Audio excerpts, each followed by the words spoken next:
Greetings, everyone. Lieutenant Colonel Alan West here, and welcome to the Steadfast and Loyal program. You gotta light 'em up before they burn it down. Better dig deep and put 'em in the ground. Blood on their hands, they're hellbound. Save us all. Ooh, they're gonna burn it down. Save us all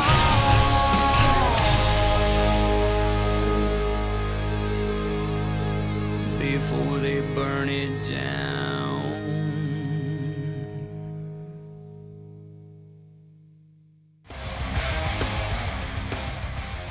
Hey folks, Lieutenant Colonel Alan West here at Watchtower Firearms. This is the custom design AR-15 that was just made for me. It's got my Steadfast and Loyal logo there. On this side, you can see my signature, my master parachutist wings, of course, American flag. And I just want to tell you that you can't be a great American unless you have a great American weapon. And that's exactly what Watchtower Firearms is building. Great American weapons, all American parts, manufactured right here in the great state of Texas. And oh, by the way, let me see, where is the serial number on this one? TX1836. If you're from Texas, I think you know what that means. God bless you. God bless Watchtower. Hit, dead center. Yes.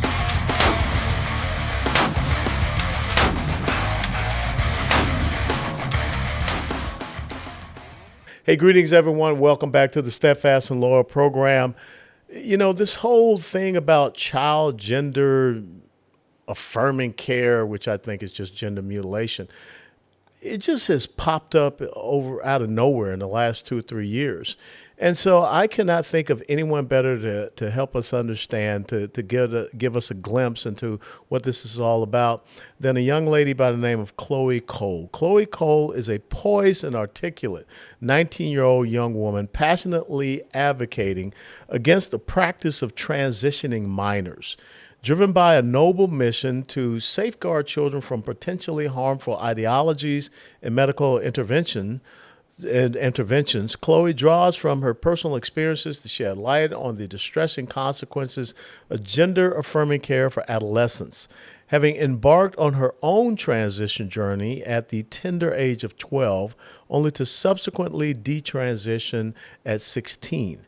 Chloe speaks with firsthand authority on the deeply traumatic effects experienced by minors undergoing such treatments. Chloe, thank you so much for joining us.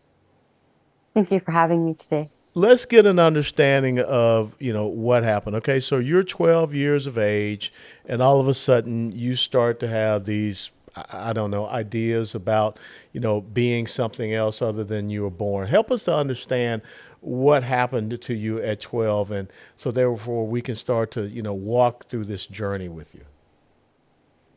Right. From a pretty young age, I had been on the more tomboyish side, especially as I got older.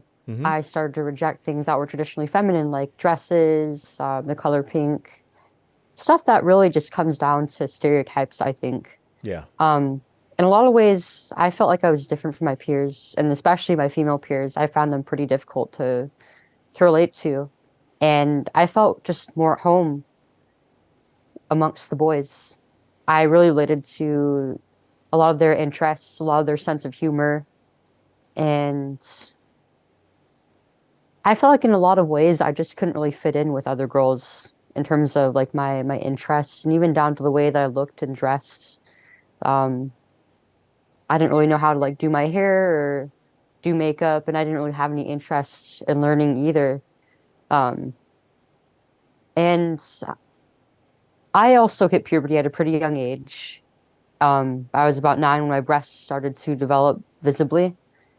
And it was a pretty uncomfortable adjustment for me because I felt like I was losing my childhood a lot earlier than I had expected to, Yeah. before I even hit double digits.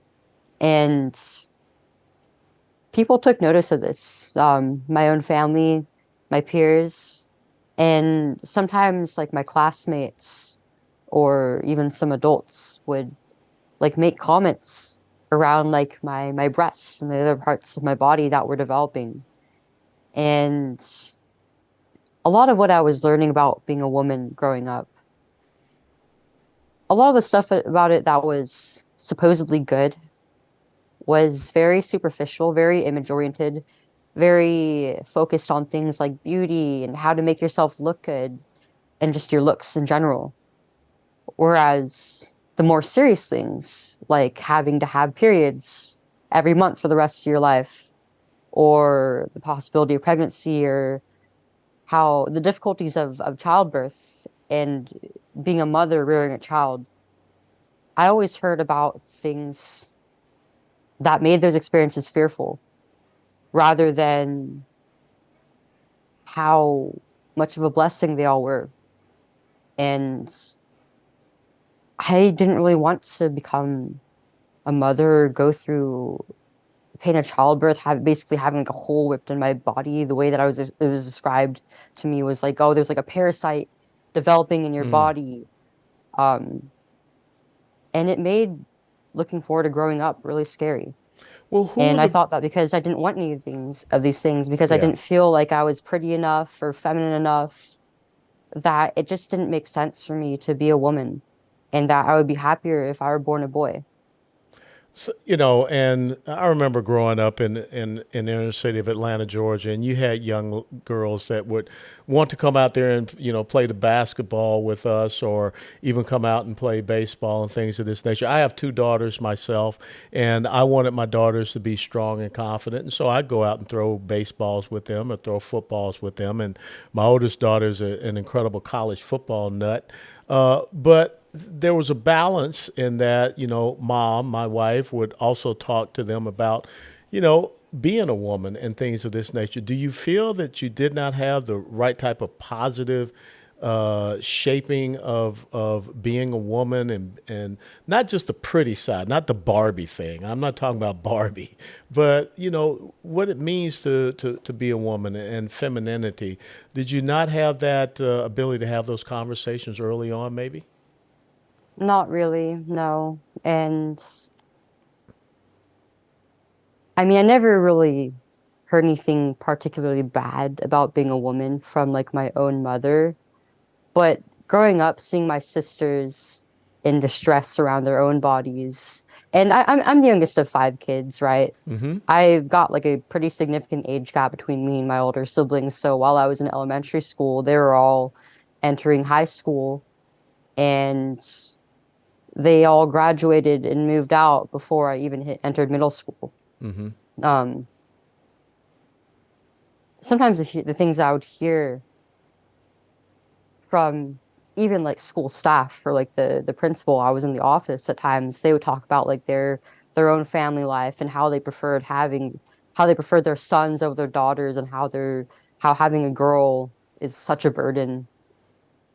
I heard a lot of messages like that growing up, and it made me feel like just even the act of like embracing my femininity would make me a burden to the people around me. So it was really about the positive reinforcement, because I think everyone has those, times in their development when they're questioning, who they may be, or things of this nature, or what they want to grow up to be. And so, you know, you got this atmosphere, and then all of a sudden, who latched on and introduced this idea about gender transitioning? I learned about it through the internet. Mm-hmm. I mean, I'd heard the word transgender a few times when adults were talking about it, or like over the TV, but I mean, it wasn't something that I really cared about or paid any mind to until it was presented to my face through social media. And I discovered the online transgender community through communities that were focused more on my own personal interests, like art, anime, TV shows, comics that I liked. A lot of the users in those communities were transgender, and I started to see more and more posts that were focused specifically on the LGBT and especially the transgender community. And I started learning about concepts like gender identity or being born the wrong body or having like a female brain and a male body and vice versa. And these people's personal testimonies of like their experiences growing up, struggling with bullying or not really feeling like they had much of a place or community in the world around them,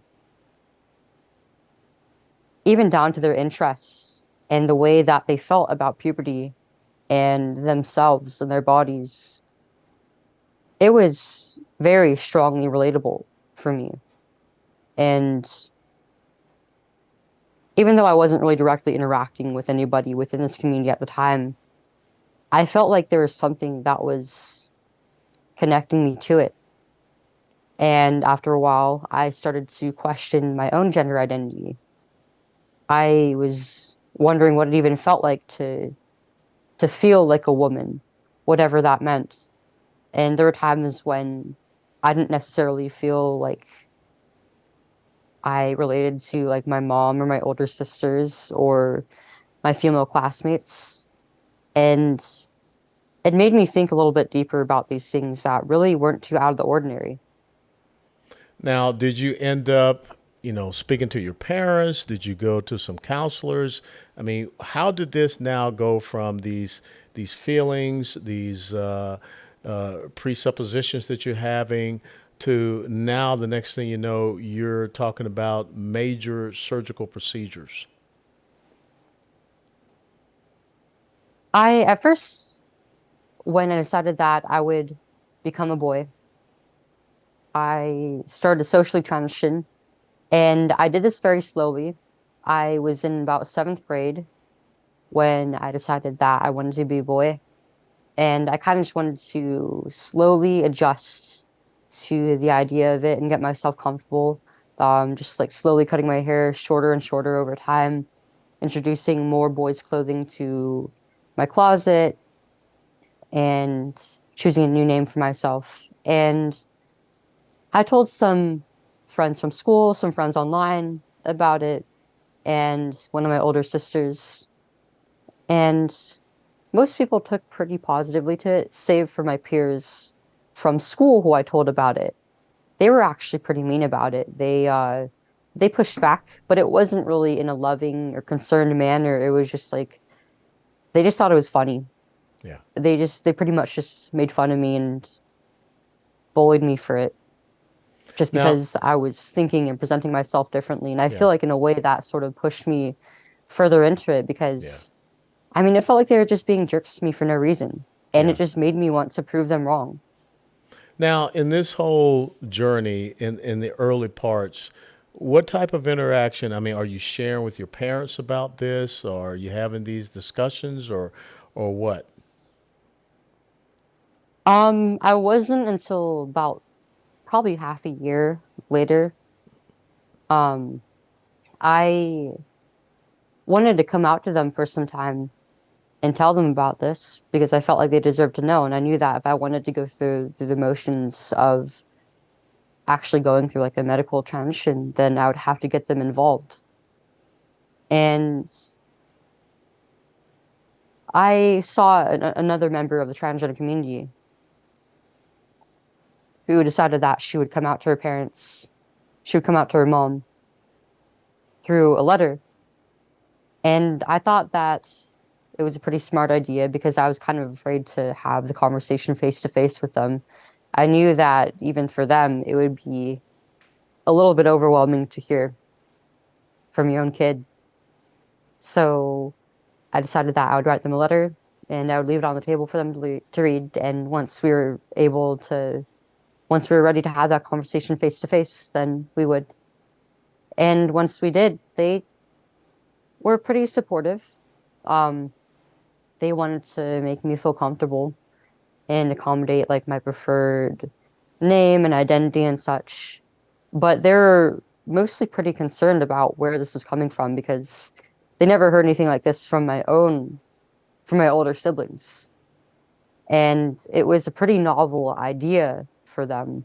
A girl believing that she was born in the a girl believing that she was supposed to be born a boy and trying to take upon a new name other than the one that they had given me. They pretty much immediately saw this as being related to my mental health. And over the course of my childhood, I did have some struggles with that. Throughout a lot of middle and elementary school, I had been bullied by my peers, and I struggled to feel like I fit in socially. And I also had been diagnosed previously with ADHD, for my difficulties with my schoolwork.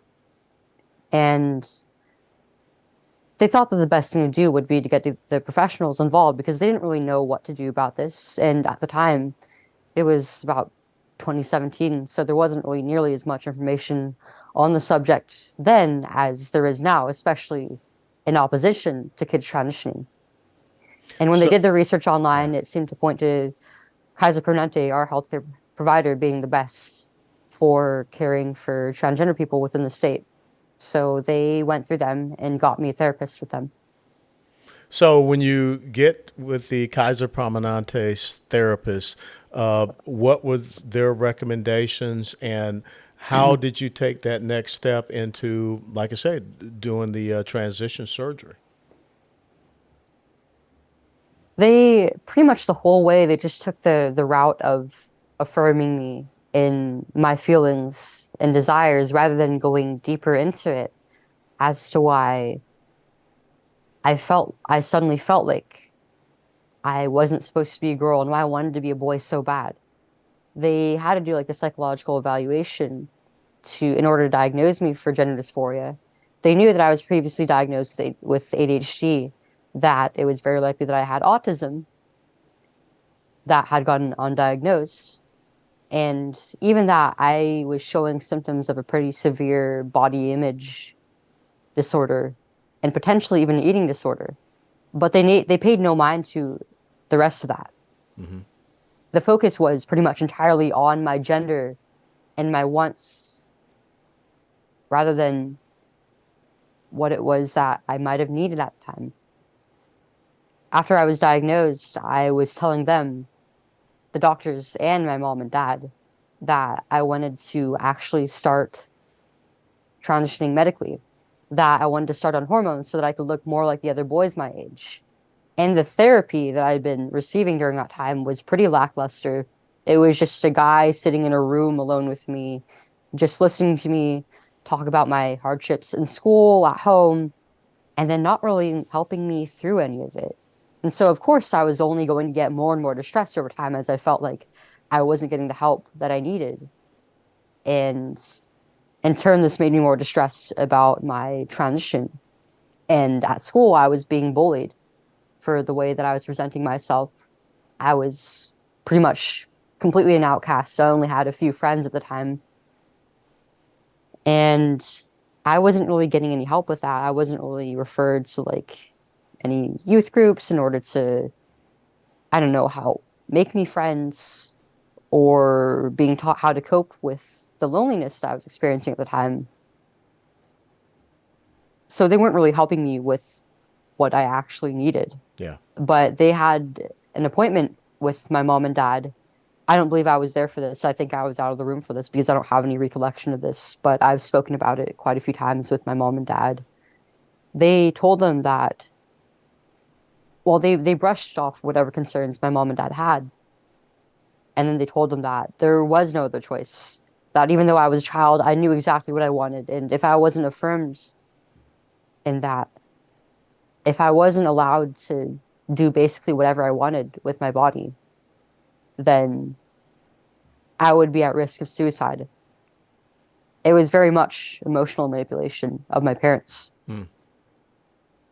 And it's sad because you live out in California, and I know that they have passed laws that have basically said that parents have to affirm what their children are saying as far as this gender transition, or else the parents can end up losing their own child. So to me, And even yeah, go ahead.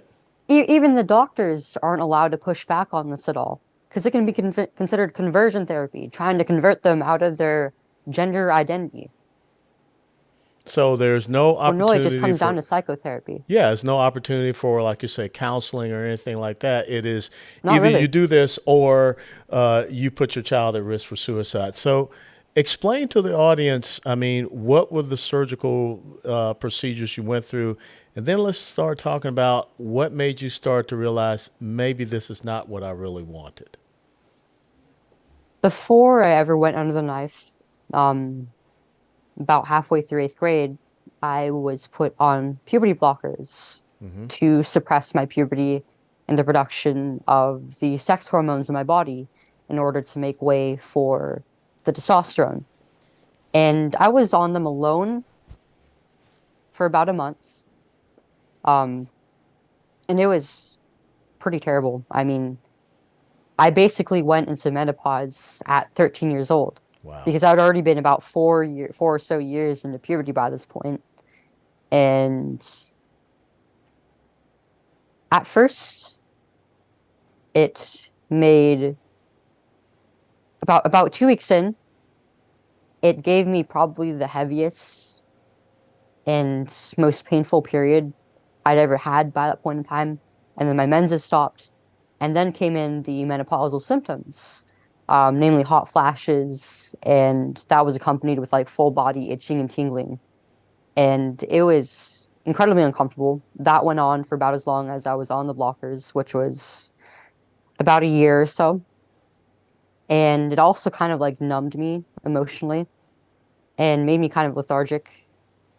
And I really just was counting down the days to when I would finally be able to start testosterone, the next intervention. And so once I started on it, I finally wasn't devoid of sex hormones anymore. I had my energy back. I wasn't lethargic anymore. I started having like a big spike in my sex drive, in my confidence, um, and having a more competitive streak. And I saw this as a big part of my journey towards becoming my true self as a boy and one day in the future, a man. So naturally, I was pretty excited about it. I experienced the gender euphoria that the transgender community often talks about.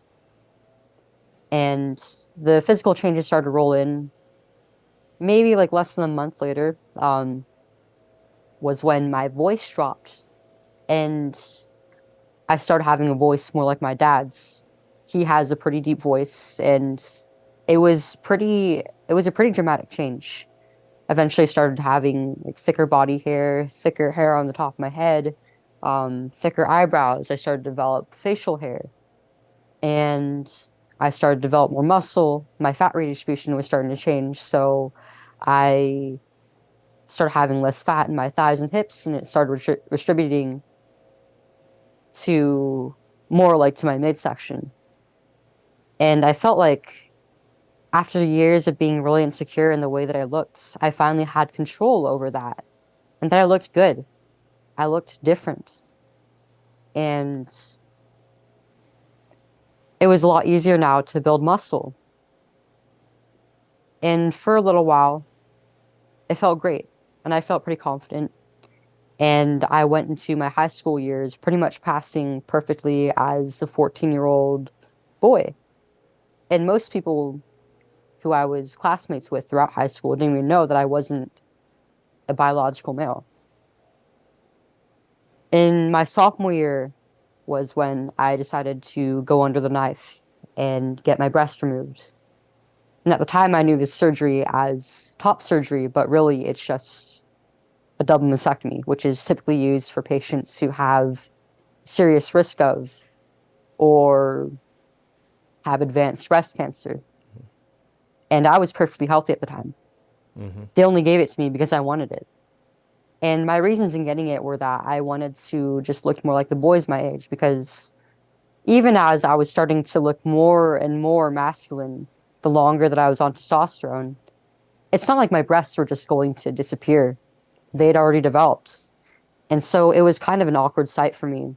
And I wanted to be able to just like take my shirt off and swim or work out shirtless like the boys my age, and not have to worry about having visible breasts when I'm not wearing a binder or having to bind in general. And a binder, in case you don't know, is basically a Yeah. compression device for males who have gynecomastia or transitioning or cross-dressing females who wish to hide the appearance of their breasts. Yeah. And I wore one pretty much every day for a year straight. On school days, it was like maybe upwards of 8 hours a day because that's how long the days were. And obviously, because I was presenting myself as a guy, I didn't want anybody to know that I had breasts. And even though it fit well and it had the right size, it wasn't the most comfortable garment to wear. It was pretty tight, um, and it was especially uncomfortable to wear while swimming or working out. The way that it would just like stick to my body, especially on like hot days. I hated it, and I just wanted to be rid of it, to be free of it. Yeah. And I also had a sexual trauma that had gone unaddressed throughout the years that I didn't really have the chance to really address. So all of a sudden things change and you begin to realize maybe this is not the path I want to be on. And this comes about a couple of years later at 16 when you start to detransition. So what brought you to that moment? What inspired that decision? I think the surgery was definitely a big part of it. A few months afterward, um, I started to realize that I missed quite a few things about being a woman. Simpler things like being able to have long hair or to wear makeup. I didn't really have the chance to do stuff like that because now I was presenting myself as a boy. I hardly even looked like a girl anymore. And if I did that, I would be judged pretty harshly by my peers. And acting as a male was a much bigger social responsibility than I really knew of before. And I felt like it was definitely a lot more lonely than just being a girl. But it was really hard for me to even admit to myself for the longest time that I could have been wrong. Yeah. I was pretty confident in my transition up until I had the surgery. And now that I had a really deep voice, deeper than most of the boys my age and even a lot of my teachers, um, and I didn't even look like a girl anymore. I had pretty strong features. I had a 5 o'clock shadow at the time. And I had just lost my breasts. So how could I go back? But as time went on, I just got worse. The feelings just kept getting worse and they kept gnawing at me in the back of my head. It wasn't until the very end of my junior year, after I completed a course in psychology, that things really started to change for me. And a lot of that was that I learned about like the psychology that goes into things like parenting and being a mother and how a child's mind develops from the time that they're born, from toddlerhood to childhood, and then eventually into their teen years. And this was all stuff that I never really thought about before because as a youngest child, I never really had the chance to take care of somebody younger than me or really exercise any sort of maternal instinct. And I was also just a kid. And kids don't really think about things like what life is going to look like once they're adults, whether they're going to have families, whether they're gonna marry or have children of their own. And yet, between the ages of 13 to 15, at a time when I wasn't really fully informed about not only how parenting works, but also how even my own reproductive system works, I was allowed to make a decision governing all of that. Yeah. And just learning about all of this really was a huge wake-up call for me. I realized that one day I would want to be a mother, but now, well, I wouldn't have the ability or even the choice to breastfeed. I would never even know what that's like. And I just learned how special of an experience that is. I might not be able to have biological children because I've been put on these treatments that could have affected my fertility. And I wanted to, deep down, I really just wanted to embrace my identity as a woman, as an aspiring mother. But I had a lot of underlying issues that I then started to realize were there that I didn't get the help with that I needed. Yeah. So And it broke now my heart. I can imagine. And, it's sad that adults would take advantage of you in that way at such a young age instead of being adults and doing what was right by you. So, in the final few minutes that we have, why are you so passionate about making sure that no other child has to experience and go down the path that you went down?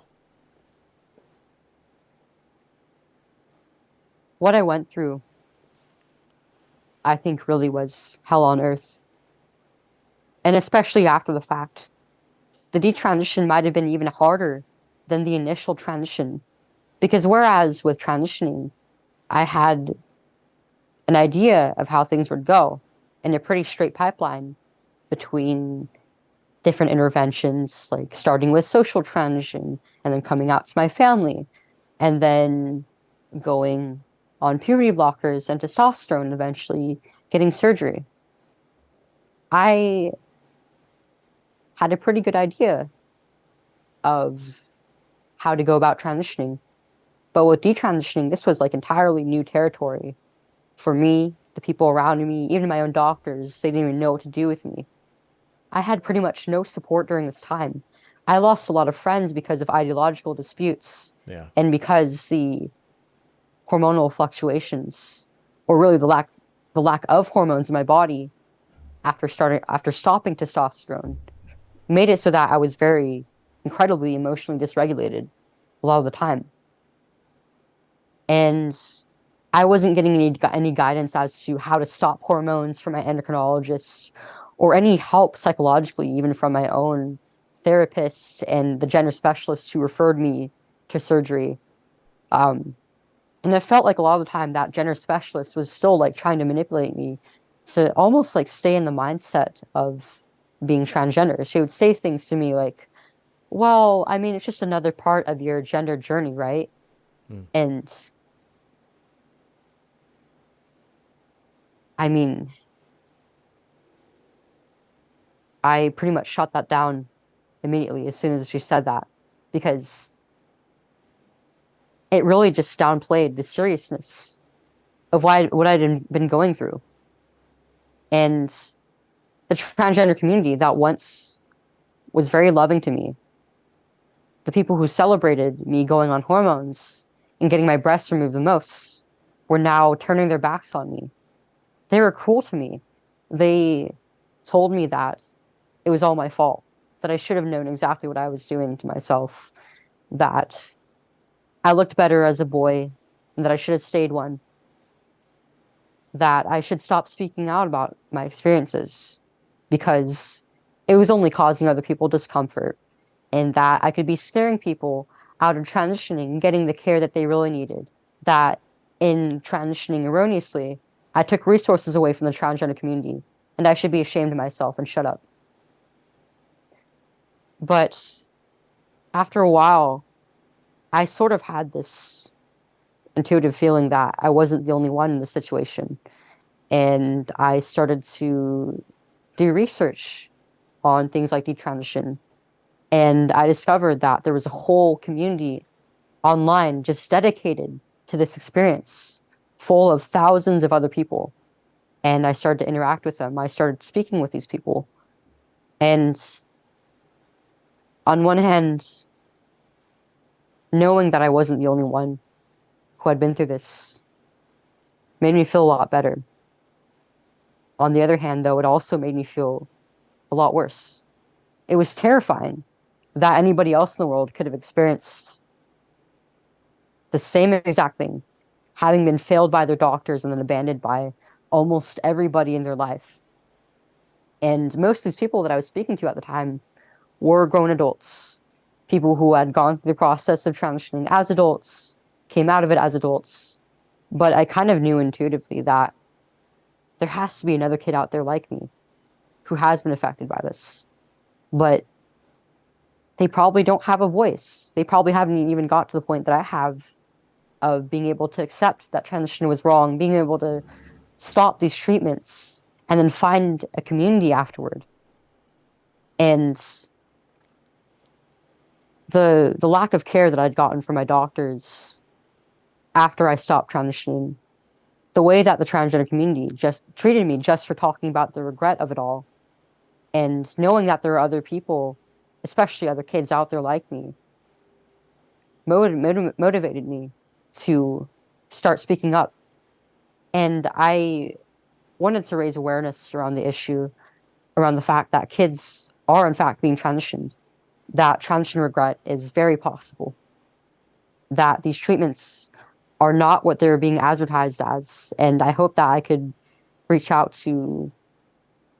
voice to the families and the kids who are being affected by this, and hopefully help them through their own struggles, and maybe motivate some of them to start speaking up about this as well if they still wanted to. Well, Chloe, I want to tell you that you're a courageous young woman. You're an example for others to understand and to follow. I was very upset with the very dismissive way that some people treated you during the congressional hearing and the testimony that you gave, because it just shows that we have adults that don't care about our children. They just care about an ideological agenda. So for those that are out there that are struggling with this issue, how can they follow you? How can they reach out to you? And how can others, people that are watching our interview, continue to support you? My three main platforms actually are X, formerly known as Twitter, Instagram, and YouTube. And my username in all of those is CHOOOCOLE, but you can also find me by looking up Chloe Cole. Well, we want to thank you. And again, I just pray God's blessings upon you, and continue to be the voice. And hopefully we can have you back on our program, because this is so important, that we have to protect our children from this ideological menace that they're confronting, being sexualized for the wrong reason. And no matter what the world is saying, you made the right decision, because God didn't make a mistake in making you a young lady. And you're going to be a fantastic young woman and a fantastic young American. So God bless you, and thank you, Chloe Cole. Thank you so much. God be with you. All right, that's it. You did incredible. Thank you. All right, I look forward to meeting you one day. Yeah. All right, then. I'm sure it'll be one day soon. It will be. I'll make sure of that. Adios. Bye-bye. Bye-bye. Bye-bye. Thank you, Chloe. Ladies and gentlemen, thank you so very much for joining us for this episode of the Steadfast and Loyal program. And special thanks to Chloe Cole for taking time to be with us. She is an incredible, courageous young lady, and her message needs to be heard. We got to protect our children from this evil that is attempting to mutilate them and destroy them and take away their childhood and maybe even their adulthood. So if you like this podcast, as always, please click the like button, share it with others, and until next time, steadfast and loyal. Before they burn it down.